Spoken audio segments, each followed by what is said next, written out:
Hey, English learners! Welcome back to Speak English with Erika and Mako, your friendly, comfortable space to grow your English confidence. I'm Erika. And hello, everyone. I'm Mako. How's your day going, Erika? Honestly, Mako, I'm great, but I had the strangest morning. I was in my kitchen making tea, and I started saying my plans for the day out loud, just to myself. Wait, you were talking to yourself, like, totally alone? Yes, and my neighbor heard me through the open window. She actually knocked on my door to see if I was okay. She thought I was on a call with someone who was upset. Oh, no, that's so awkward. What did you tell her? I said, "Don't worry, I'm just practicing my English." And she looked at me like I had two heads. But funny enough, that moment is perfect for today's lesson. Really? What are we talking about today? Today, we're talking about how to practice speaking English entirely by yourself, just 10 minutes a day, and why it works way better than most people believe.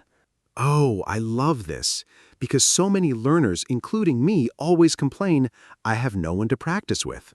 Exactly. That's the number one excuse I hear. Erika, I don't have a partner. I feel shy. I don't know what to say.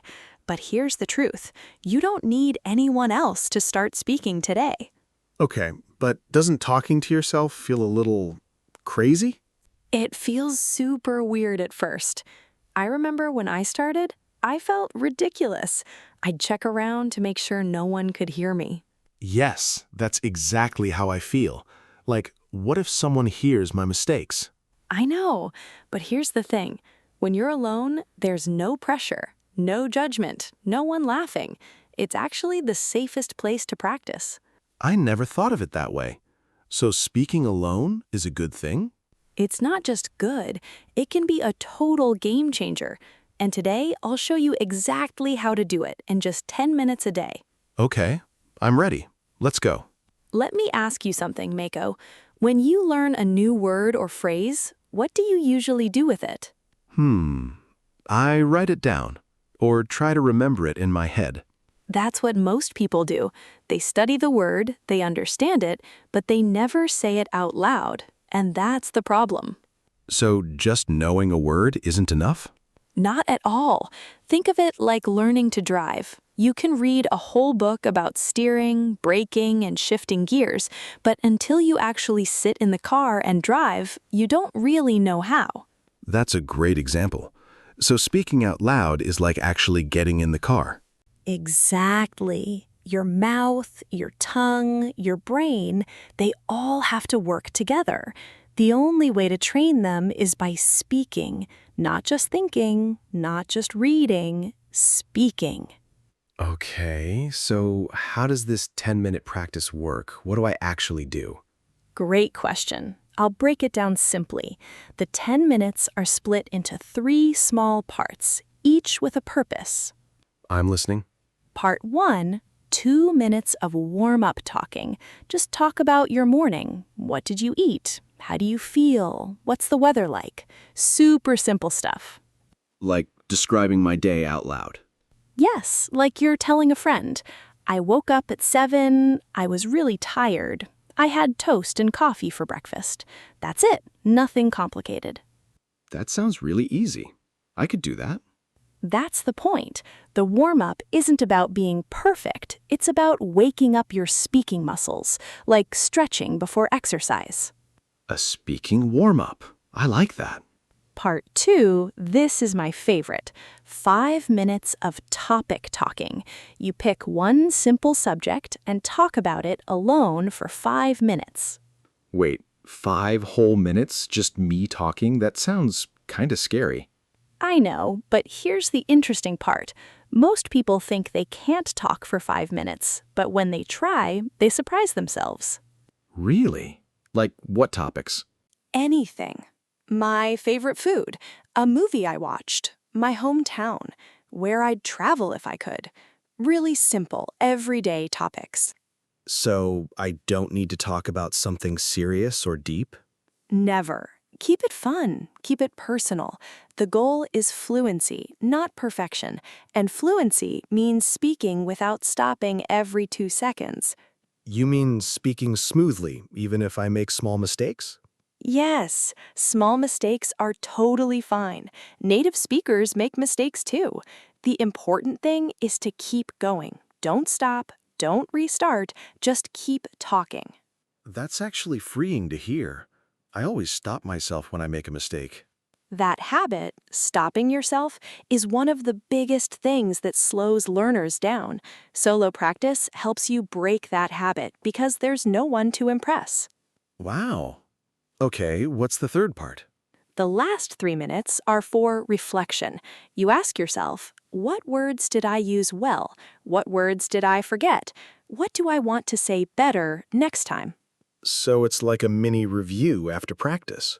Exactly. And this is where real learning happens, because you start to notice your own patterns, like, I always forget the word for refrigerator, or I always mix up she and he. I never thought about reviewing my own speaking like that. Most people don't, but it's so powerful. You become your own teacher. Okay, but Erika, when I'm talking alone, I often just freeze. My mind goes blank. What do I do then? Oh, this is where it gets really helpful. Going blank is totally normal. Every learner goes through it. Even fluent speakers go blank sometimes. Even fluent speakers? Yes, and you know what they do? They use filler phrases. Things like, well, let me think, or, that's a good question, or, actually, what I mean is... Oh, so those little phrases give me time to think. Exactly. They're like little bridges. They keep the conversation, even a solo one, moving forward while your brain catches up. Buying time with words. I love that. And the more you practice alone, the more natural those bridges become. That makes me feel so much better. I always thought going blank meant I was bad at English. No. Going blank just means your brain is working hard. It's not a sign of failure. It's a sign you're pushing yourself. I really needed to hear that today. Now, here's something really cool. There's actually a name for talking to yourself to practice. It's called self-talk, and researchers have studied it. Guess what they found? What? People who use self-talk to practice any skill, not just language, improve faster than people who only study silently. Seriously? Just talking to yourself makes you improve faster? Yes, because speaking activates a different part of your brain than reading or writing. When you speak out loud, your brain makes stronger connections to the words. It's like the words move from short-term memory to long-term memory. Oh, wow. So it's not just about the mouth. It's actually changing the brain. Exactly. You're literally rewiring your brain every time you speak out loud, even alone. That's kind of amazing. And here's something I want you to imagine. 2 students. Both study English the same amount every day. Student A only reads and writes. Student B does the same studying plus 10 minutes of solo speaking practice. Okay. After 3 months, who speaks more confidently? Student B, obviously. Every single time, because student B has trained the speaking muscle. Student A knows a lot of English, but it stays stuck inside. Student B can get the words out. That's such a clear picture. I feel like I've been student A for too long. Most of us start as student A. The good news is you can become student B starting today, literally today. But Erika, what if I practice wrong? What if I keep repeating the same mistakes alone and no one corrects me?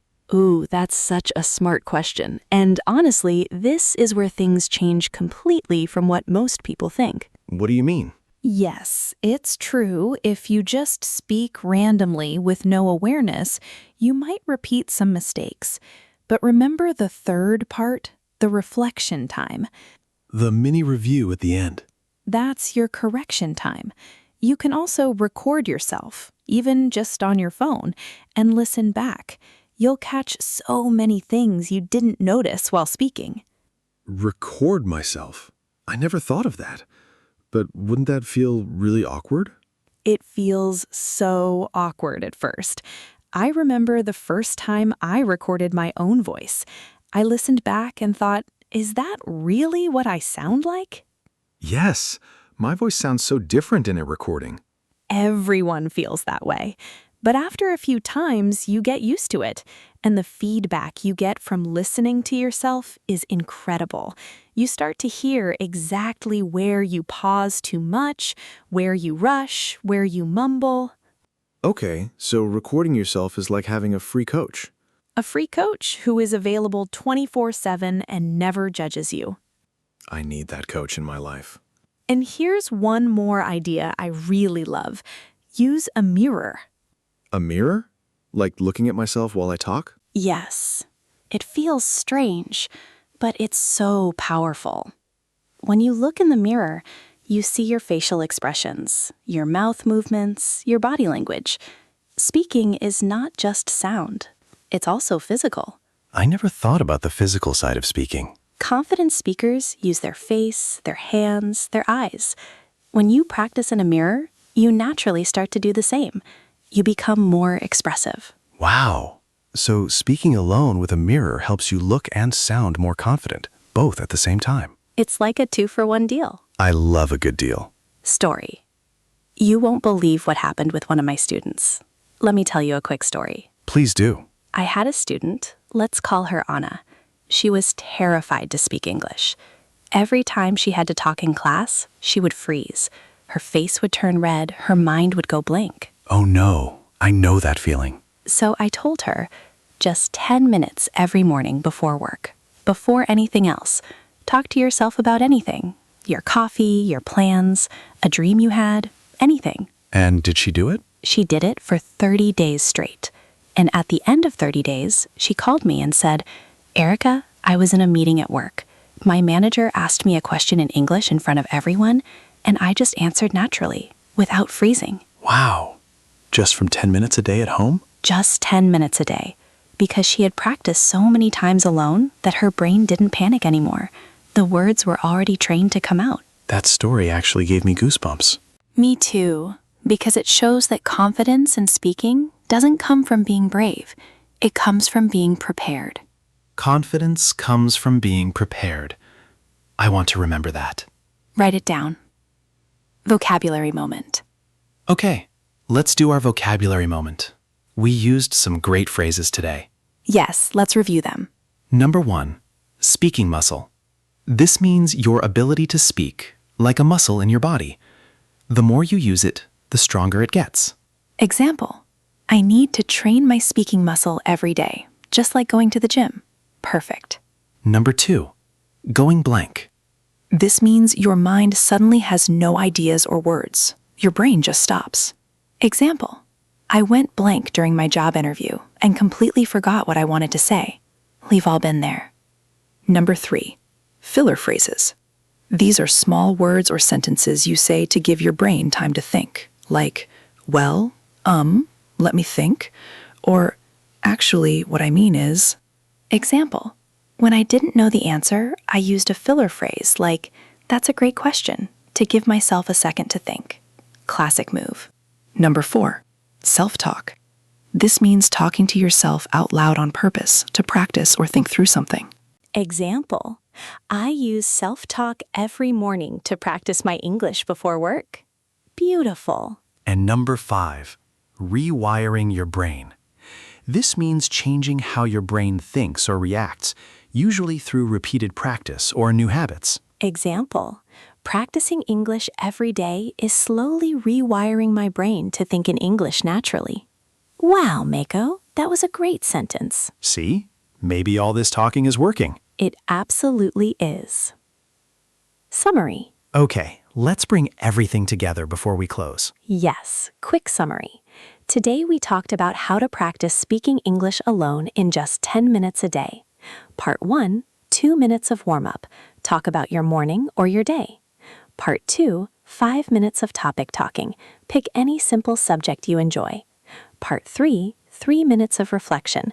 Review what went well and what you want to improve. We also talked about using filler phrases when you go blank, recording yourself to catch mistakes, and even using a mirror to practice your expressions. Yes, and the big lesson today, confidence in speaking does not come from being naturally brave. It comes from practice, quiet, consistent daily practice, even alone, even in your kitchen, even if your neighbor thinks you've gone a little crazy. Especially in your kitchen, because that's where the real practice happens. I love today's episode so much. I feel genuinely motivated to start my 10 minutes tomorrow morning. Don't wait until tomorrow. Try it tonight, even just 2 minutes before bed. Just talk about your day in English. That's enough to start. Okay, you heard her, everyone. Tonight, 2 minutes. Let's go. And now here's our question for you, English learners. We want to hear from you. Where do you usually practice English alone? Is it in the shower, in the car, in the kitchen like Erika? Tell us in the comments. We read every single one. Yes, we love hearing your stories. And if today's episode helped you, please subscribe to Speak English with Erika and Mako so you never miss a single daily episode. We are here every day, just for you. Because your English journey doesn't take a day off, and neither do we. That's so true. Okay, everyone. Thank you so much for spending time with us today. Keep practicing, keep speaking, and remember, 10 minutes a day really can change everything. We'll see you in the next episode. See you tomorrow. Bye, everyone. Bye. Erika. Wait, Mako. Before we truly say goodbye, I want to add something. A lot of learners write to me saying, Erika, I try to practice alone, but I run out of things to say after 30 seconds. Do you ever feel that? All the time. My brain just goes empty. That's completely normal. So let me give you 3 more tools, super practical ones, to keep you talking for the full 10 minutes. Yes, please. Erika. Tool number 1. The 1-word, 5 sentences game. Pick one simple word, like coffee. Then say 5 different sentences about it. For example, I drink coffee every morning. Coffee makes me feel awake. My favorite coffee is from the shop near my house. I don't like coffee that is too bitter. Today, I had coffee with my friend. That's already 1 minute of speaking from just 1 word. Oh, that's so easy. I could do that with any word. Work, family, weather. Exactly. Tool number 2. Describe what's around you. Look at the room you're in. Start describing everything you see. There's a blue mug on the table. The mug has a small crack. Next to it is a pile of papers. The window is open. I can hear a car outside. The wall is white, but a little dirty. You don't need perfect grammar. Just keep going. So I'm literally narrating my life like a sports commentator. Yes, and that's incredibly powerful because you're connecting real objects to English words in real time. Tool number 3. Answer a what if question. Ask yourself something fun. What if I won the lottery tomorrow? What if I could fly for 1 day? What if I met my favorite actor? Then answer out loud. Your imagination will keep you talking for minutes. I love the what if idea. It's like being a child again, just playing with language. Exactly. And playing is how we learn best. When there's no pressure to be correct, your brain relaxes and the words flow more easily. Okay, so we have warm-up, topic talking, reflection, plus these 3 extra tools. 1 word, 5 sentences, describe your room, and what if questions. You got it. And here's a bonus mindset shift. Don't think of solo speaking as fake practice. Think of it as rehearsal. Every famous singer rehearses alone in an empty room. Every athlete practices drills alone before the big game. You are rehearsing for real conversations. And when those real conversations come, you'll be ready. That changes everything. It's not weird, it's professional preparation. Exactly. So here's my challenge to you, listener. For the next 7 days, do just 10 minutes of solo speaking every day. Use the 3-part structure, use the extra tools if you get stuck, and at the end of the week, come back to this episode and leave a comment telling us how you feel. I promise you, even after 1 week, you will notice a difference. And one more thing, be kind to yourself. Some days you'll talk for 10 minutes easily. Other days you might only manage 3 minutes. That's fine. What matters is showing up. Consistency beats intensity every time. Beautifully said, Mako. Now we really should go. But remember, your kitchen, your bathroom, your car, your bedroom, these are all classrooms. No teacher needed, no partner needed. Just you, your voice, and 10 minutes. You've got this. We believe in you. See you tomorrow, everyone. Bye for real this time. Bye.